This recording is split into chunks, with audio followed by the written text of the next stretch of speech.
am writing this under an appreciable mental strain, since by tonight I shall be no more.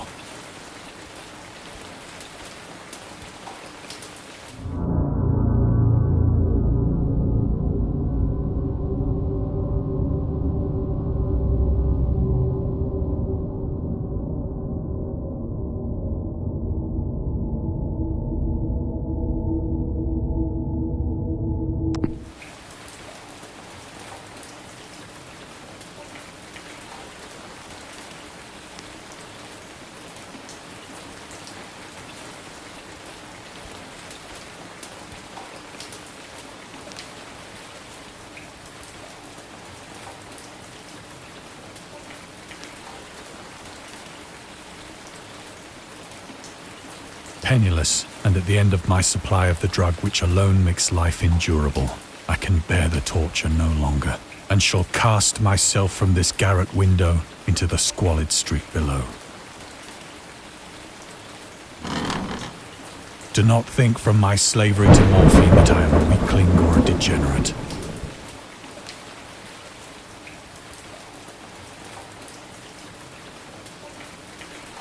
When you have read these hastily scrawled pages, you may guess, though never fully realize, why it is that I must have forgetfulness or death.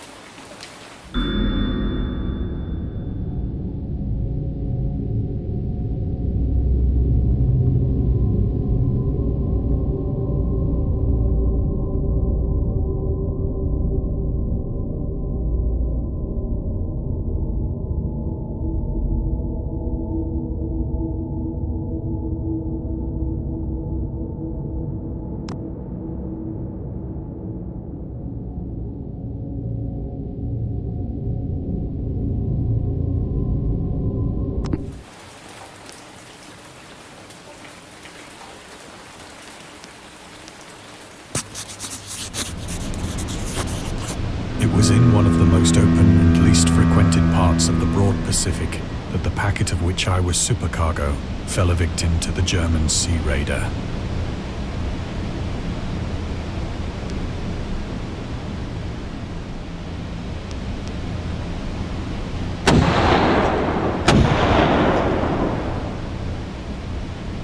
The Great War was then at its very beginning, and the ocean forces of the Hun had not completely sunk to their later degradation.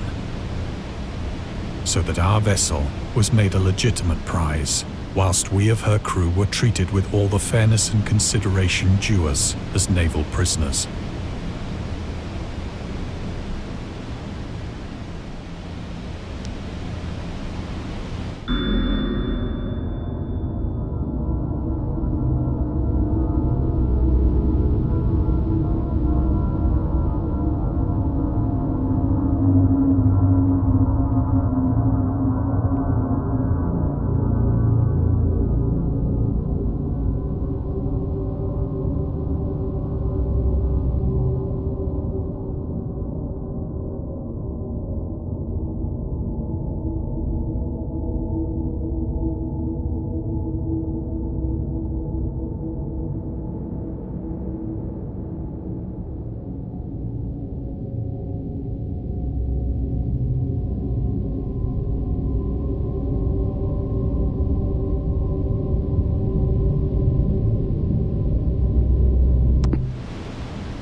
So liberal, indeed, was the discipline of our captors, that 5 days after we were taken, I managed to escape alone, in a small boat, with water and provisions for a good length of time.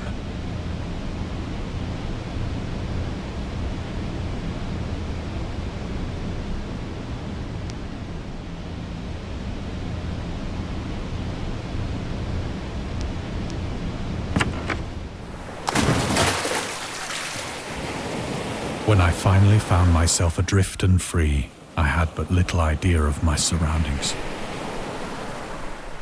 Never a competent navigator, I could only guess vaguely by the sun and stars that I was somewhat south of the equator.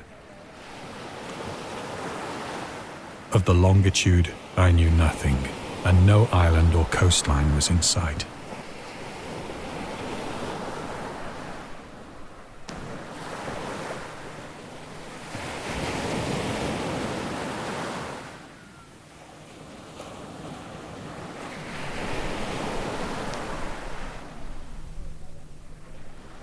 The weather kept fair, and for uncounted days I drifted aimlessly beneath the scorching sun, waiting either for some passing ship or to be cast on the shores of some habitable land.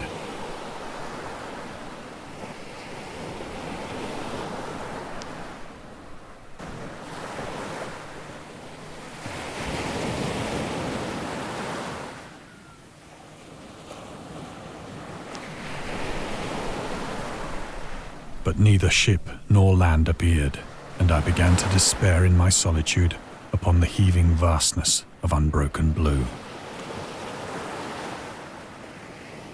The change happened whilst I slept. Its details I shall never know, for my slumber, though troubled and dream-infested, was continuous.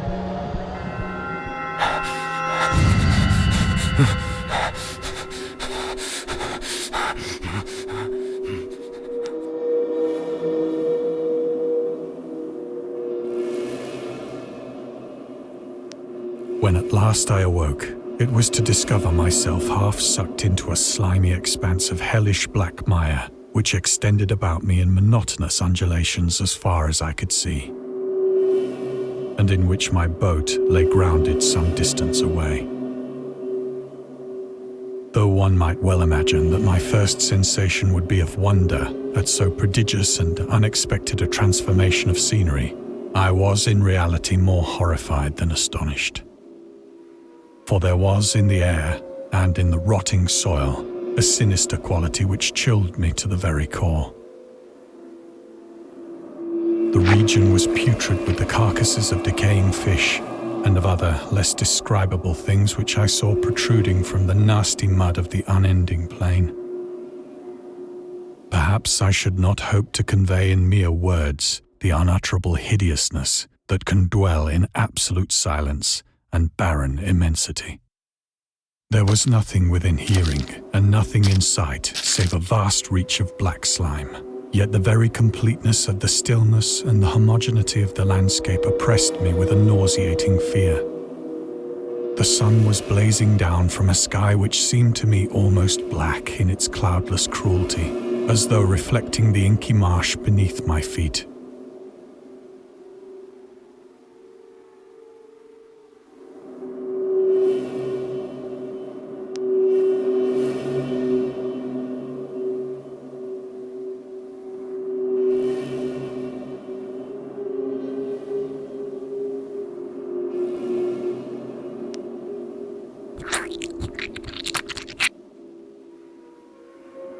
As I crawled into the stranded boat, I realized that only one theory could explain my position. Through some unprecedented volcanic upheaval, a portion of the ocean floor must have been thrown to the surface, exposing regions for which innumerable millions of years had lain hidden under unfathomable watery depths. So great was the extent of the new land which had risen beneath me that I could not detect the faintest noise of the surging ocean, straining my ears as I might. Nor were there any seafowl to prey upon the dead things.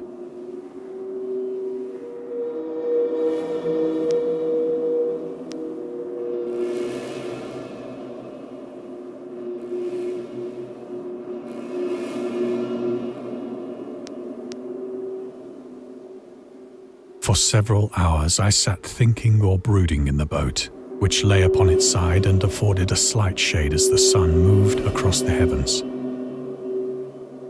As the day progressed, the ground lost some of its stickiness and seemed likely to dry sufficiently for traveling purposes in a short time. That night I slept but little, and the next day I made for myself a pack containing food and water, preparatory to an overland journey in search of the vanished sea and possible rescue.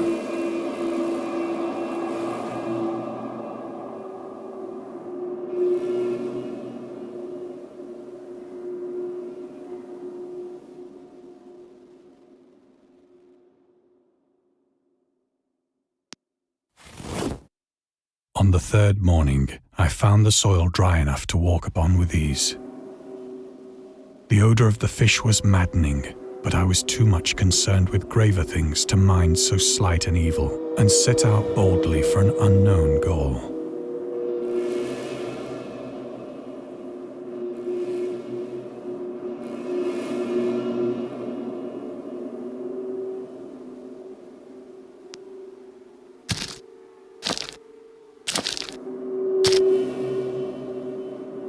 All day I forged steadily westward, guided by a faraway hummock which rose higher than any other elevation on the rolling desert.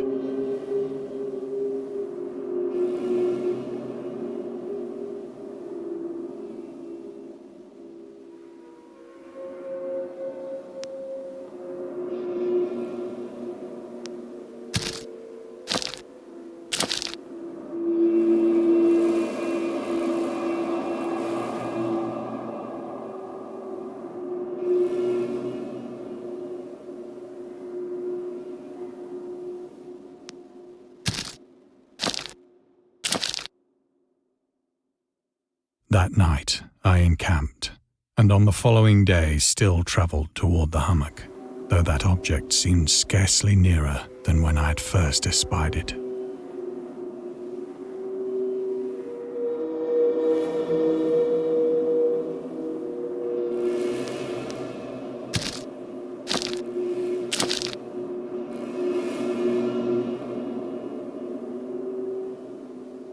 By the fourth evening, I attained the base of the mound, which turned out to be much higher than it had appeared from a distance. An intervening valley setting it out in sharper relief from the general surface.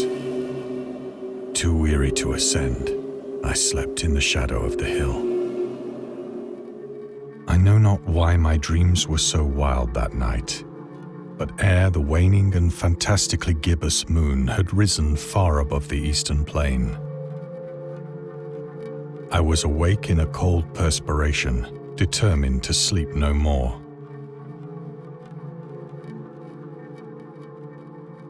Such visions as I had experienced were too much for me to endure again. And in the glow of the moon I saw how unwise I had been to travel by day. Without the glare of the parching sun, my journey would have cost me less energy. Indeed, I now felt quite able to perform the ascent which had deterred me at sunset. Picking up my pack, I started for the crest of the eminence.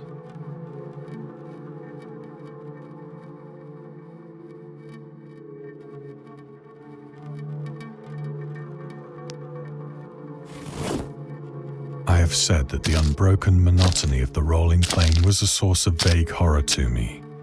But I think my horror was greater when I gained the summit of the mound and looked down the other side into an immeasurable pit or canyon, whose black recesses the moon had not yet soared high enough to illumine. I felt myself on the edge of the world, peering over the rim into a fathomless chaos of eternal night. Through my terror ran curious reminiscences of Paradise Lost and of Satan's hideous climb through the unfashioned realms of darkness.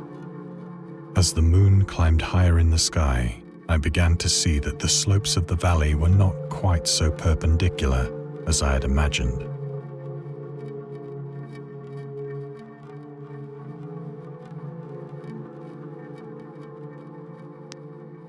Ledges and outcroppings of rock afforded fairly easy footholds for a descent, whilst after a drop of only a few hundred feet, the declivity became very gradual.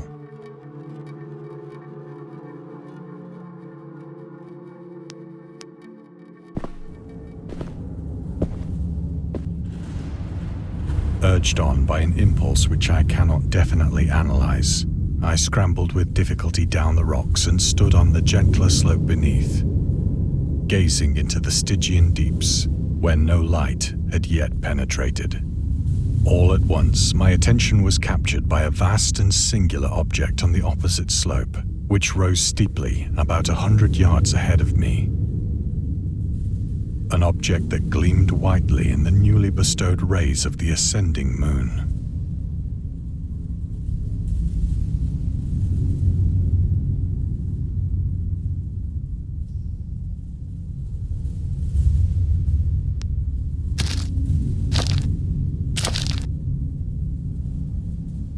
That it was merely a gigantic piece of stone, I soon assured myself.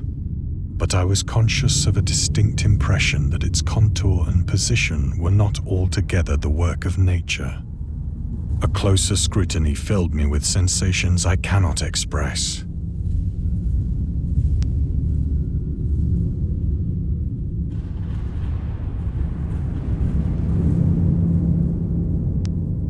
For despite its enormous magnitude and its position in an abyss which had yawned at the bottom of the sea since the world was young, I perceived beyond a doubt that the strange object was a well-shaped monolith, whose massive bulk had known the workmanship and perhaps the worship of living and thinking creatures.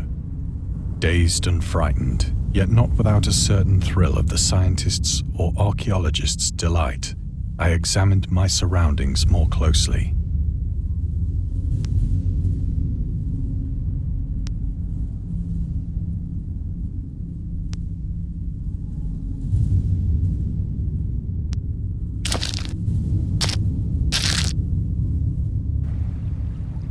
The moon, now near the zenith, shone weirdly and vividly above the towering steeps that hemmed in the chasm, and revealed the fact that a far-flung body of water flowed at the bottom, winding out of sight in both directions and almost lapping my feet as I stood on the slope. Across the chasm, the wavelets washed the base of the Cyclopean monolith, on whose surface I could now trace both inscriptions and crude sculptures.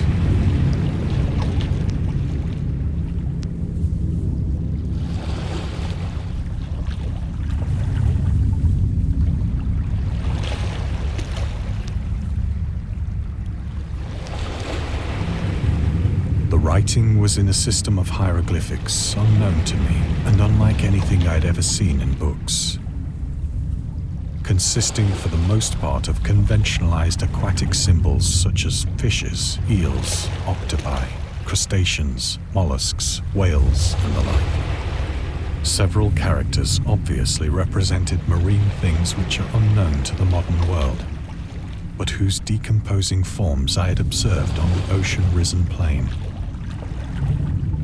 It was the pictorial carving, however, that did most to hold me spellbound.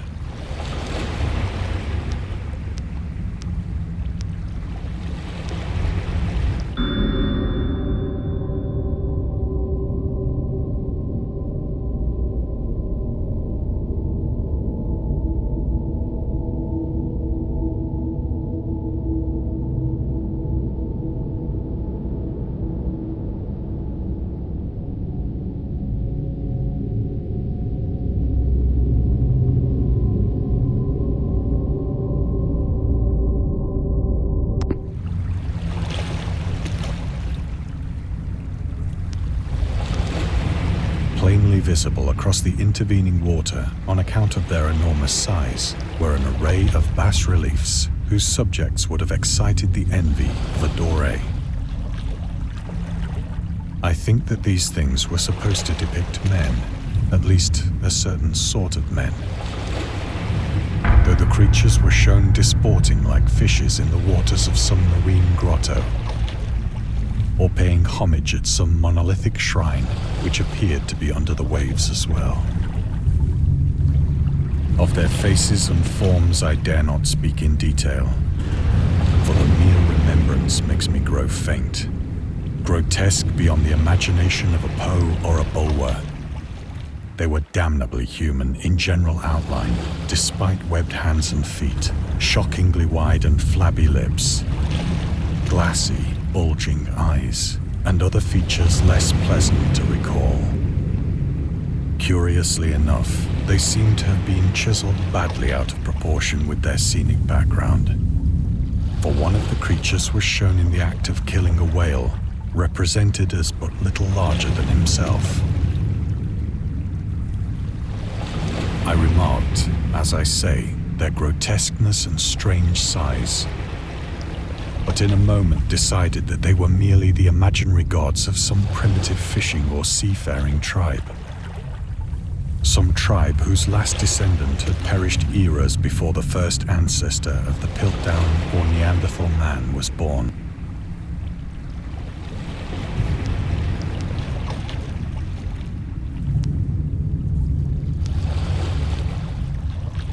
Awestruck at this unexpected glimpse into a past beyond the conception of the most daring anthropologist, I stood musing whilst the moon cast queer reflections on the silent channel before me. Then, suddenly, I saw it.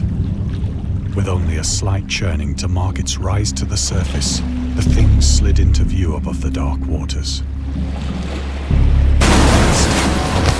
Horrifying and loathsome, it darted like a stupendous monster of nightmares to the monolith, about which it flung its gigantic scaly arms, the while it bowed its hideous head and gave vent to certain measured sounds. I think I went mad then. Of my frantic ascent of the slope and cliff, and of my delirious journey back to the stranded boat, I remember little.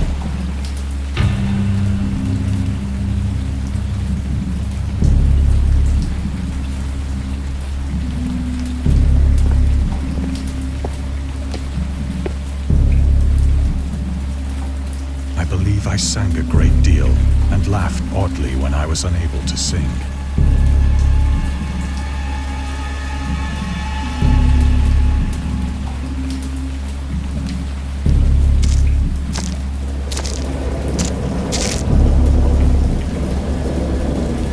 Indistinct recollections of a great storm sometime after I reached the boat. At any rate, I know that I heard pearls of thunder and other tones which nature utters only in her wildest moods.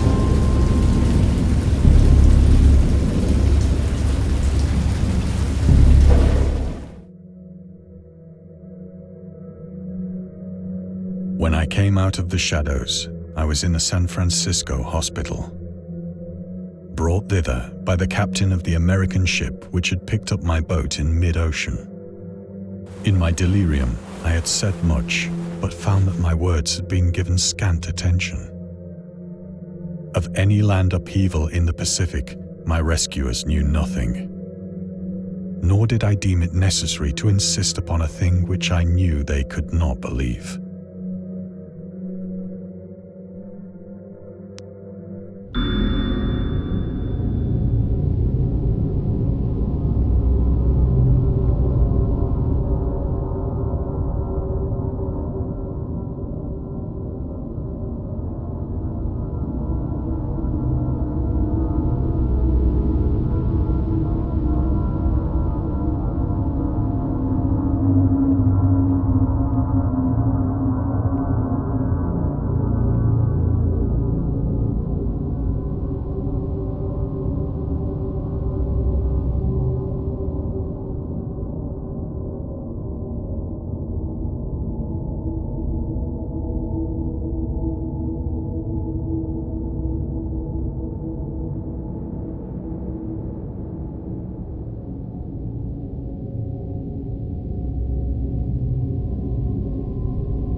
Once I sought out a celebrated ethnologist and amused him with peculiar questions regarding the ancient Philistine legend of Dagon, the fish god.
But soon perceiving that he was hopelessly conventional, I did not press my inquiries.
It is at night, especially when the moon is gibbous and waning, that I see the thing.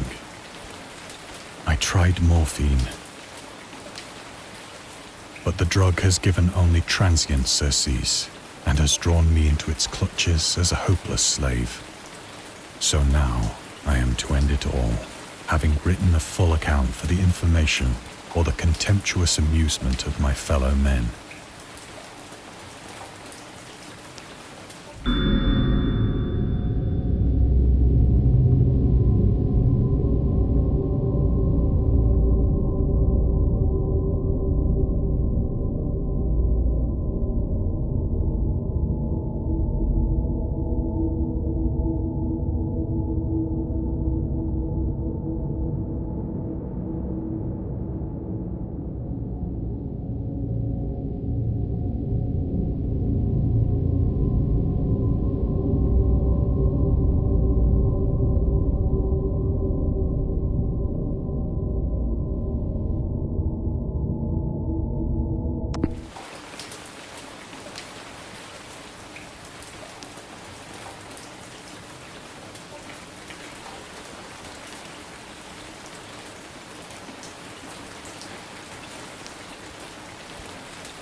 Often, I ask myself if it could not all have been a pure phantasm, a mere freak of fever as I lay sun-stricken and raving in the open boat after my escape from the German man-of-war.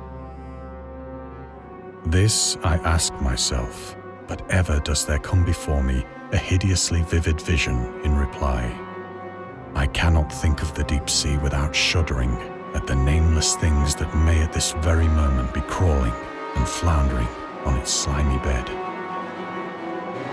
worshipping their ancient stone idols and carving their own detestable likenesses on submarine obelisks of water-soaked granite. I dream of a day when they may rise above the billows to drag down into their reeking talons the remnants of puny, war-exhausted mankind, of a day when the land shall sink and the dark ocean shall ascend amidst universal pandemonium.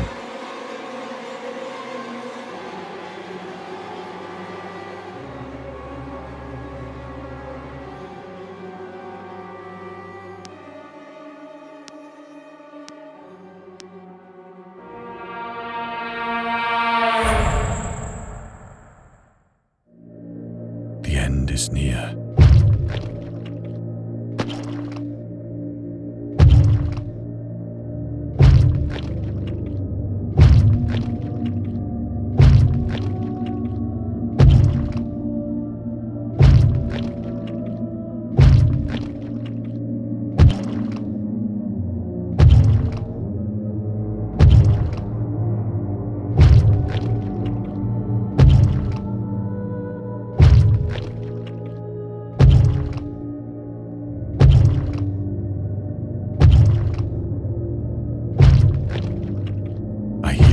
At the door, as of some immense slippery body lumbering against it.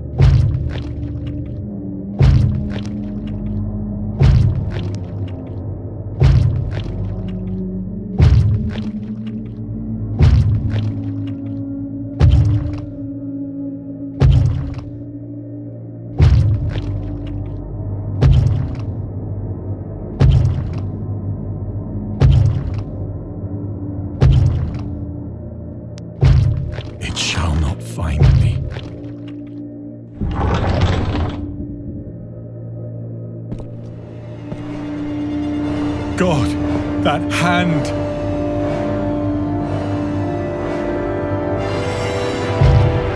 The window!